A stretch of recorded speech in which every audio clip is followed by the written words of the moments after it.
good afternoon to everyone. Today in this video I will see how to use digital well-being on your Android mobile. See here there is an option called digital well-being and parental controls.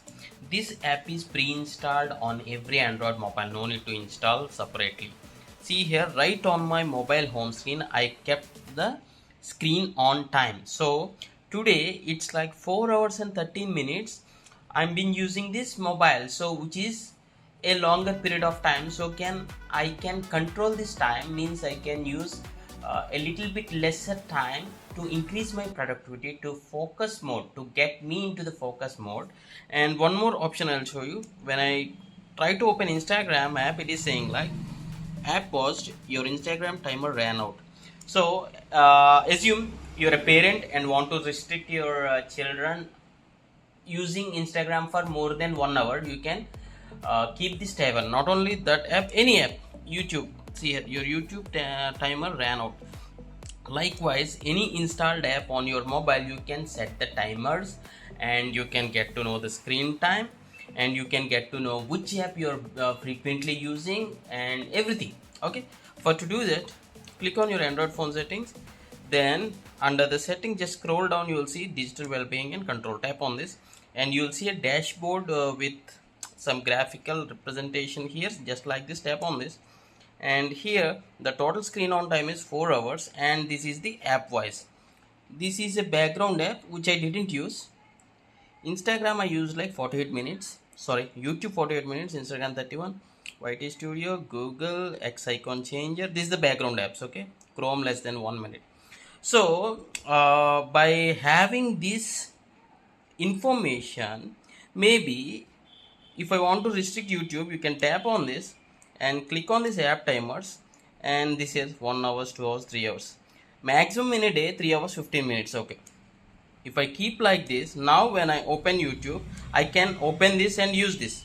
So once the timer reaches total 3 hours and 15 minutes, and that time you'll see this pop-up app pause. So in this way I can limit myself. Okay, even if it is to yourself or to your kids, your relatives, or to anyone, you can keep this setting.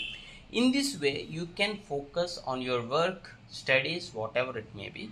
And one more thing, by having this digital information, see here, most of the time I'm using YouTube, and this is the movie sets. Maybe one more thing also here, it is useful, the digital well-being app. Say for example, if you don't want this app because most of the battery is consumed by this app only, you can take an action.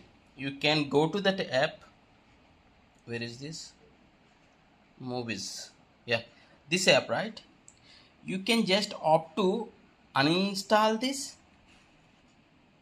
Okay, likewise in that case also this will be useful to analyze, to get the data, what is the activity which is going on the particular mobile.